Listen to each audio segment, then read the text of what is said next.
Now I don't even remember who I used to be.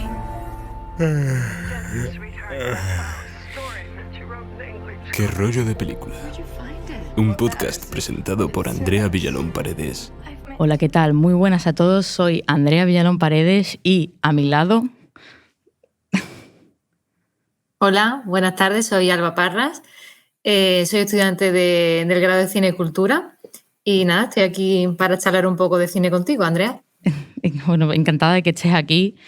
Muchas gracias. Vamos a comentar una película de 2018 que se llama The Tale, que creo que desde mi punto de vista es una película que no ha tenido como mucha repercusión en España. No sé qué opinas tú.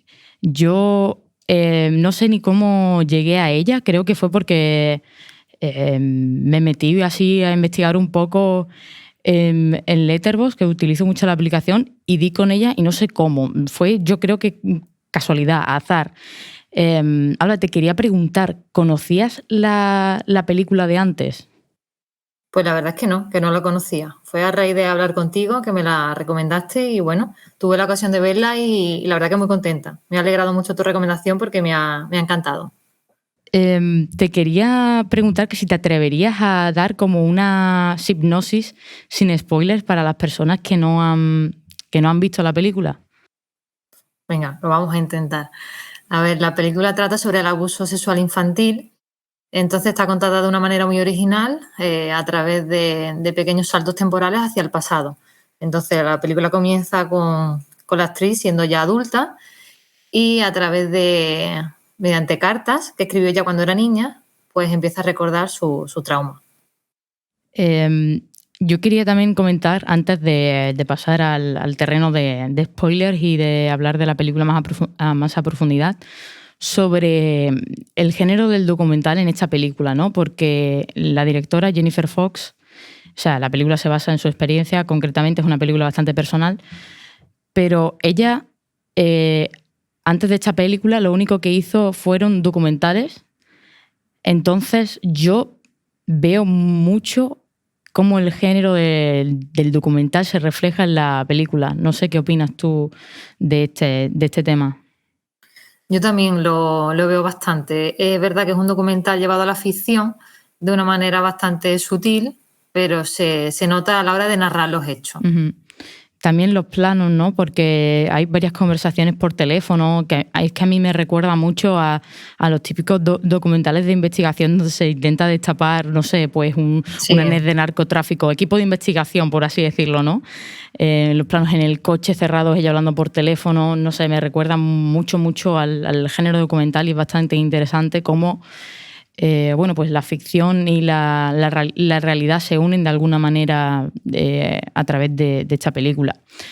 Dicho esto, creo que voy a avisar a todas las personas que nos estén escuchando y viendo de que vamos a entrar en terreno de spoilers. Si no habéis visto la peli y queréis verla, por favor, pues parad el vídeo, salid, tal, y después venid. O, bueno, pues atentaos a las consecuencias, ¿no?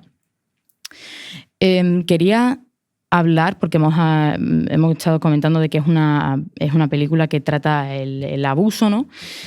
Y yo creo que una de los pilares fundamentales de la película es cómo se refleja el abuso, ¿no? Cómo quizás el recuerdo que nosotros teníamos de una experiencia lo cambiamos con la intención de sobrevivir, ¿no? Incluso el personaje de Jennifer en la película dice que todo el mundo cuenta una historia para sobrevivir. Te quería preguntar sobre cómo lo ves tú esto reflejado en la película. Pues sí, es muy evidente. A mí me recordó mucho por ejemplo, los soldados en la guerra cuando vuelven sufren de estrés trastorno postraumático, ¿no? Que se llama así. Uh-huh. Y ella totalmente sufre de eso. Entonces es una manera de sobrevivir cuando alguien tiene una experiencia tan horrible, pues no fija esos recuerdos en la memoria, sino que solo tiene sensaciones. Entonces en la película esas sensaciones se despiertan a través de las cartas uh-huh. que ella misma escribe. Y ahí poco a poco va evocando los recuerdos que van formando al final la historia, pero son pequeños trozos y bueno, pues gracias a esos eslabones se da cuenta de lo que le pasó. Si no hubiera encontrado las cartas, eso siempre se hubiera quedado ahí un poco en el subconsciente. Efectivamente, yo creo que también pues para hacer introspección de este abuso que ella sufrió, ¿no? Como que se recurre a tres tipos de... a dos narradoras, que evidentemente es la Jennifer del presente y la Jennifer del pasado, del recuerdo, por así decirlo, ¿no? Que va cambiando, de hecho. O sea, lo que tú dices de las cartas, cuando al principio ella se percibe como que tenía 16 años, así, 15, 16 años, como que no era tan pequeña, y después cuando ves las fotos, tenemos como que volvemos a ver una reiteración de la escena, pero nos traslada a lo que llega a ser la realidad, ¿no? Que ella tenía 13 años y era prácticamente una niña. E incluso la voz de la narración cambia, todo cambia. Y creo que es una manera bastante acertada y bastante cruel, por así decirlo, de decir, la realidad puede ser peor de lo que tú te imaginas. No sé cómo ves tú el tema de las dos narradoras, ¿no? Y la intermediadora, que sería pues el género documental, entrando una vez más, que es la que dialoga, por así decirlo, con los personajes de su recuerdo.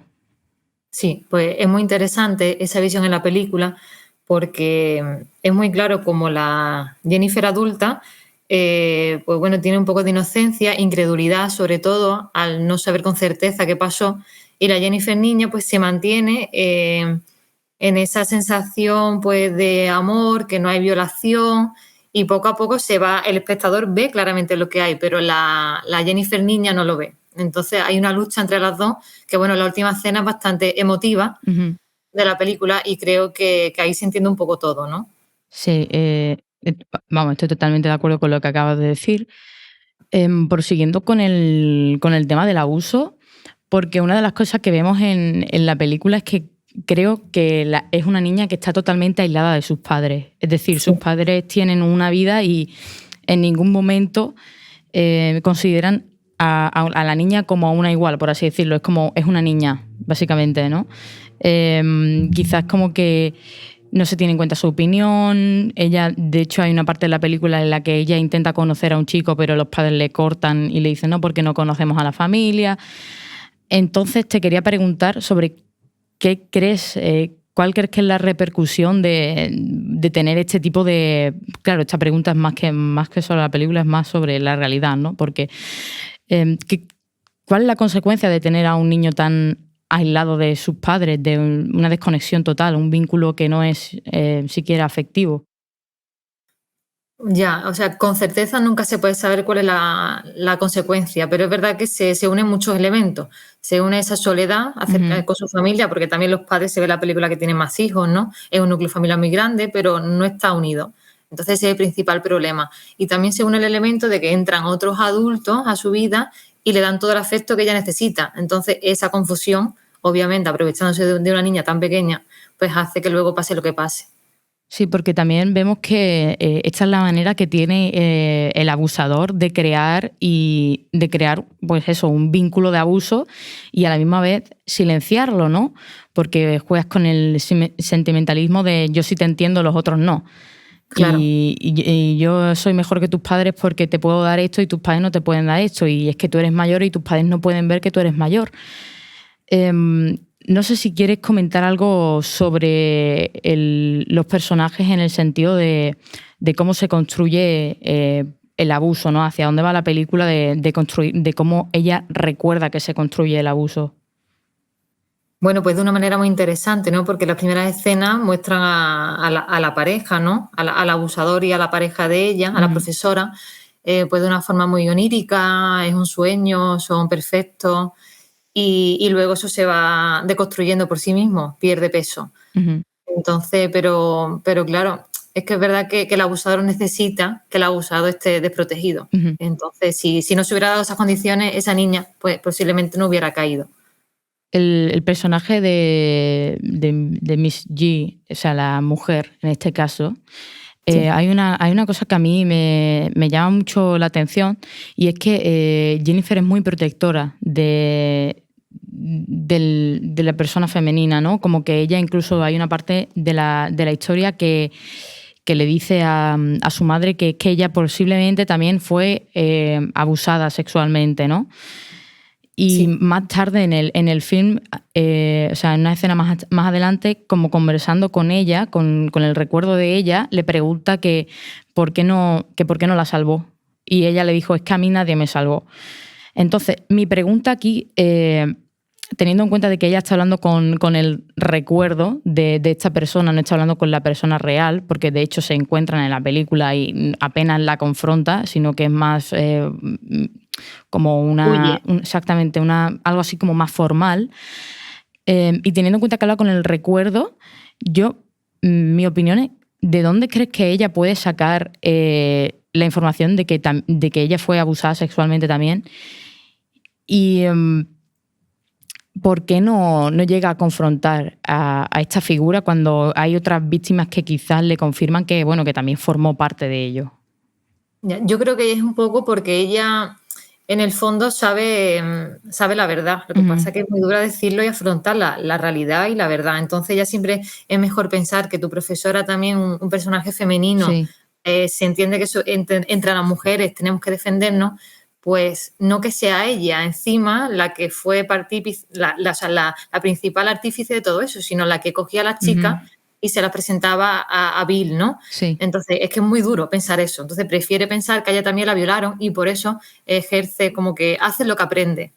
Pero claro, es tremendamente egoísta a la vez. También puede ser como un mecanismo de defensa, ¿no? En el sentido de, si yo hago esto, a mí no me va a pasar porque yo estoy ofreciéndole algo al abusador, por así decirlo, ¿no? Claro. Yo también creo que, y esto es opinión personal, no, o sea, yo es que tampoco es que sea una experta en el tema, pero yo también creo que hay ciertos patrones en el tema de los abusos, como hemos estado comentando antes, lo de tener a tener a la víctima aislada, que no tenga amigos, que no tenga contactos con su padre, que no haya un vínculo de confianza. Yo creo que también el personaje de la señora G es como que verdaderamente refleja a Jennifer de alguna manera, en el sentido de que es una persona que está aislada, o sea, está engañando a su marido con este hombre que también le podría, pues, haber manipulado de alguna manera, ¿no? Es como que creo que ella se apoya también mucho en eso. No sé qué opina de lo que acabo de decir. Sí, totalmente de acuerdo. Al final está metida también en el mismo bucle del cual es difícil salir, Sí. porque te sientes amenazada, también sabes que has hecho cosas de las cuales no te sientes orgullosa, entonces al final pues es más fácil seguir ahí que salir y denunciarlo. Quería comentar una de las escenas, que es la escena donde pues Jennifer está leyendo un poemario que le ha dado Bill, ¿no? Y la escena cambia, en plan, de repente el personaje de Bill dijo algo como quería encender el fuego, pero se ha hecho tarde. Y la escena cambia totalmente. No sé si te fijaste en eso. ¿En qué sentido? ¿A qué te refieres? Pues la escena principalmente empieza siendo de noche. Sí. Y está el fuego encendido y los colores son más cálidos, más acogedores. Como que empieza siendo el gesto de leer un poema como casi algo de un vínculo inocente. Exactamente. Y justamente cuando él le recuerda que el fuego no está encendido, la escena cambia en el sentido de que la iluminación ahora es de día y la iluminación son colores fríos. No está la calidez esa del fuego y de repente ella empieza a tener incluso hasta frío. Sí. Y de hecho creo que esta es una escena bastante fuerte, ¿no? Porque es como que aquí es donde empiezan los abusos sexuales. Sí. Que él le dice incluso de te puedes levantar la camiseta y tal. Sí, claro, le lleva una manta porque es lo que tú dices, que ella tenía frío y ya después se desarrolla todo lo demás. Que es verdad que luego viendo la película no son escenas explícitas, sí, pero dan tanto lugar a la imaginación que al final llega a ser muy perturbador. Una de las cosas que resonó mucho conmigo fue que la Jennifer del presente, en una discusión con su pareja, ella dice como yo no soy una víctima. Le encara y dice no soy una víctima. ¿Qué opinas tú frente a esta afirmación? Claro, que ella no se siente víctima porque es difícil darle el valor de lo que ella sufrió, porque ella en sí tiene el recuerdo de que fue algo semiconsentido, una relación, como ella dice, era mi amante, Sí. pero claro, lo que ella no era consciente de que ella tiene 13 años y él probablemente tuviera 40. Entonces sí que fue víctima, pero estaba todo tan bien hecho para que ella no se diera cuenta que lo consiguió. Yo también pienso que a veces como que hay palabras que se nos vienen grandes, en el sentido de que creo que una víctima, o sea, sobre todo la connotación que tiene ser víctima actualmente, creo que tiene unas connotaciones bastante negativas. O sea, yo no creo que nadie pueda, vamos, cuando alguien dice he sido víctima de, la connotación claramente es negativa, ¿no? Porque viene algo malo después.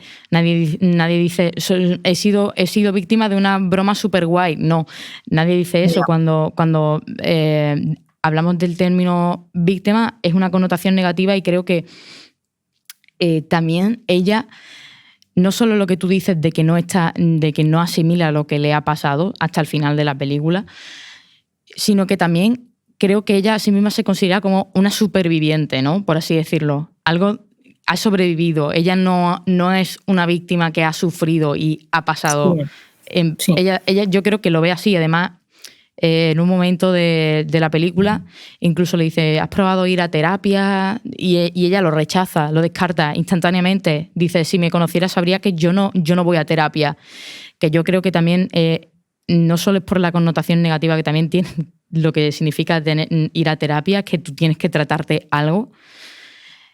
Y, o sea, todo esto se mezcla con lo que digo. Yo creo que ella se ha encerrado en una cárcel de me tengo que hacer la dura, yo soy la dura y yo aquí tengo que pelear por quién soy, por así decirlo. No sé qué opinas. Sí, también porque, claro, en el momento en el que lo cuenta tienes mucha vergüenza y al final también el sentimiento de vergüenza es bastante fuerte. Entonces, pues si no lo dice, no lo cuenta, parece que no ha existido. Y ojalá fuera así, pero así no se resuelven este tipo de traumas. Sí, de hecho, mientras más callado estés, peor es porque el abusador gana más fuerza sobre ti y sobre otros. Comentando sobre los abusos sexuales de la película que tú antes has mencionado diciendo no son para nada explícitos, plan de... Quería compararlo con otras películas, porque evidentemente, por ejemplo, en el nuevo extremismo francés, no sé si lo conoces, como este movimiento de cine, Gaspar Noé, Sí. por ejemplo. Sí. Yo también venía pensando en Irreversible, ¿no? Sí. Eso lo hemos visto todos, esa película. Que te quería preguntar sobre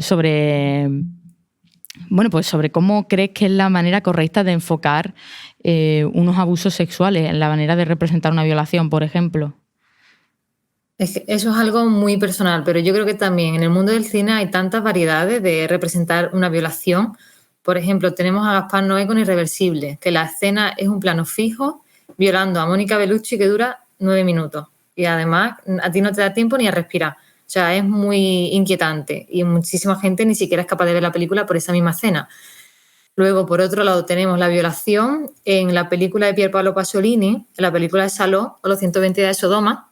Durante toda la película hay multitud de violaciones, pero no son tan crueles como la película de Gaspar Noé, porque al final la metáfora de esa violación es como la sodomía del pueblo italiano frente al fascismo de Mussolini.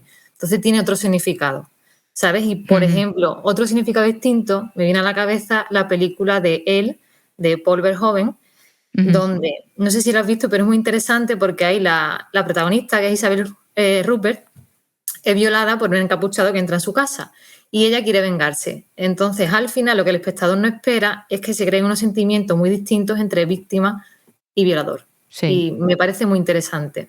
El síndrome de Estocolmo, si no mal recuerdo, ¿no? Exactamente, sí. También quería hablar sobre la mirada femenina, porque creo que, no sé si estás familiarizada con el término. Sí. Pues quería hablar sobre esto porque creo que, aparte de que la película encaja en esta definición, ¿no?, de cine, de lo que sería la mirada femenina, también quería relacionarlo como cómo se enfocaría las violaciones y los abusos sexuales desde este punto de vista, ¿no? Porque está claro que las películas que has mencionado son unas películas que quizás pues tienen un cierto es que no sé, como más enfocadas hacia la mirada masculina, por así decirlo. Sí, son directores masculinos, exactamente. Claro. Y quizás como que se juega también con un poco la sexualización y el morbo, por así decirlo. Sí.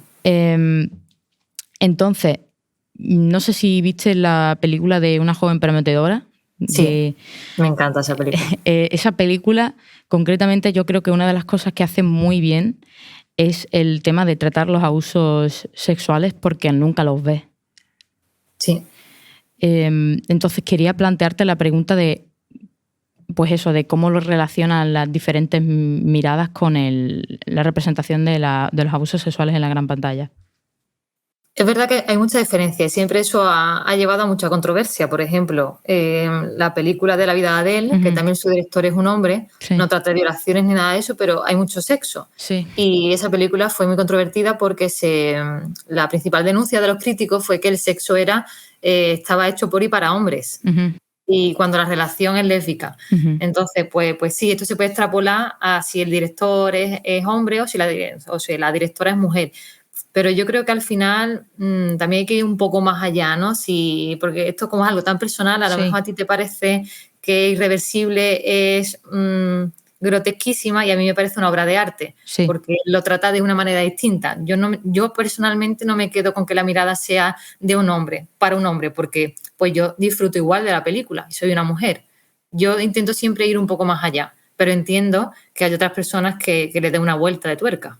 Claro, porque yo cuando yo, por ejemplo, pienso de abusos sexuales en el cine, se me viene a la cabeza para quién. O sea, lo primero no es si lo hace un hombre o una mujer, sino para quién está enfocado esa escena o cuál es el propósito de poner un abuso sexual en tu película y hacerlo explícito.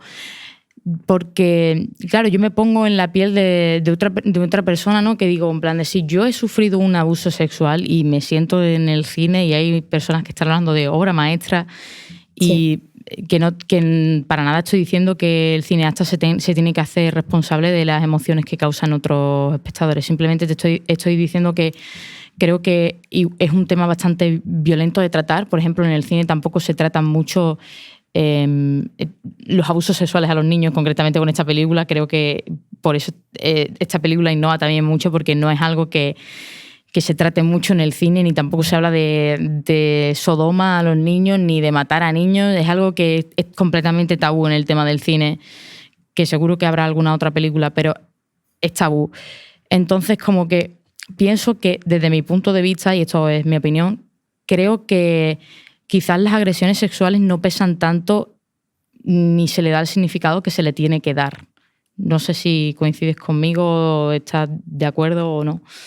Sí, en parte sí, pero es verdad que tengo que matizar que últimamente, como menos mal que se ha puesto un poco de moda gracias a muchos documentales, muchas películas, el abuso infantil, por ejemplo, en la iglesia, pues cada vez se hace más. Hay más películas que reflejan eso, que ha existido y bueno, pues existe. Entonces, ahí sí que se desarrolla. Pero esto es como todo. A mí a veces sí que me gusta que las cosas sean explícitas porque, como hemos dicho antes, si se ve, se refleja mejor. Muchas veces lo que no se ve se da lugar a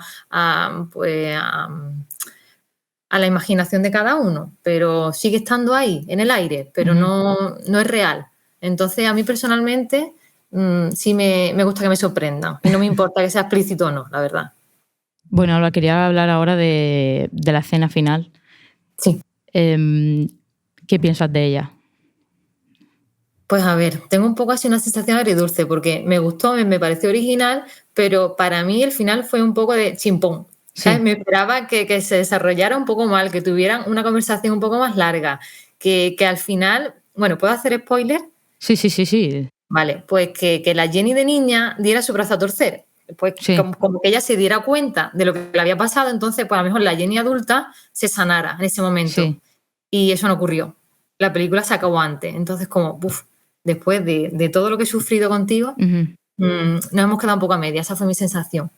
Yo sinceramente, Sí. yo cuando llego al final, una de las cosas que a mí quizás me molestaron, pero es porque no porque yo diga está mal hecho o tal, sino es la sensación que me crea a mí es de yo nunca confrontaría a esa persona en un entorno que está súper protegido. Es decir, le están dando un premio, hay muchísimas personas que están allí que lo ven como un referente. Entonces, claro, evidentemente tú vas allí y le destapas la máscara. Lo bonito, ¿no? El final feliz es que todo el mundo aplaudiese y dijese es un hijo de puta, échenlo de aquí, quítenle el premio. Eso me esperaba yo, sinceramente, y no ocurrió. Exactamente, eso es lo que no va a ocurrir, porque allí es un protegido, por así decirlo. Y aparte, es como que a mí me parece que el final de la película es lo que tú dices, es el principio de la catarsis, por así decirlo, porque pienso que ella es cuando ahí ya por fin puede asimilarlo, como que ya ha llevado a cabo su obra de he investigado, he llegado al punto, he confrontado a esta persona y le he dicho lo que tenía que decir y ahora la cosa va más sobre mí, ¿no? Que es como acaba también el plano de las dos, de la Jennifer adulta y de la Jennifer infantil, básicamente sentadas en el suelo y mirando a cámara. Y no sé, a mí me pareció bastante original la manera de acabar. Sí, y muy real, porque Sí. tengo que decirlo, que aunque a mí me gusten los finales felices, la realidad no es así. Y eso necesita un proceso más largo, con lo cual también creo que ha acabado como tenía que acabar. Bueno, yo creo que con esto ya damos por terminado la parte del análisis. Te quería preguntar, ¿a quién le recomendarías la película? Pues se la recomendaría a todas las personas que les guste el cine de autor, el cine independiente, los documentales y sobre todo películas que desarrollan historias reales, ¿no? Que sea emocionante. Y yo, pues eso, venía pensando en la película que tú has dicho, de Promising Young Woman. Uh-huh. Entonces, a mí esa película me encantó. Entonces, pues a todas las personas que han disfrutado con películas donde la mujer tiene que lidiar con todos los males que hay en la tierra, ¿no? Por ejemplo, con el sometimiento del hombre, pues se las recomendaría. Porque además, esas dos películas tienen un final muy distinto, una de otra. Sí, la verdad es que sí. Ya no quiero destripar la película de Una joven prometedora. A mí no me gustó el final, ¿eh? Es lo único que ¿Por qué? no me gustó el final. Para mí fue lo mejor. Después te lo digo si quieres, para no spoilear Vale. a la gente que no se la haya visto.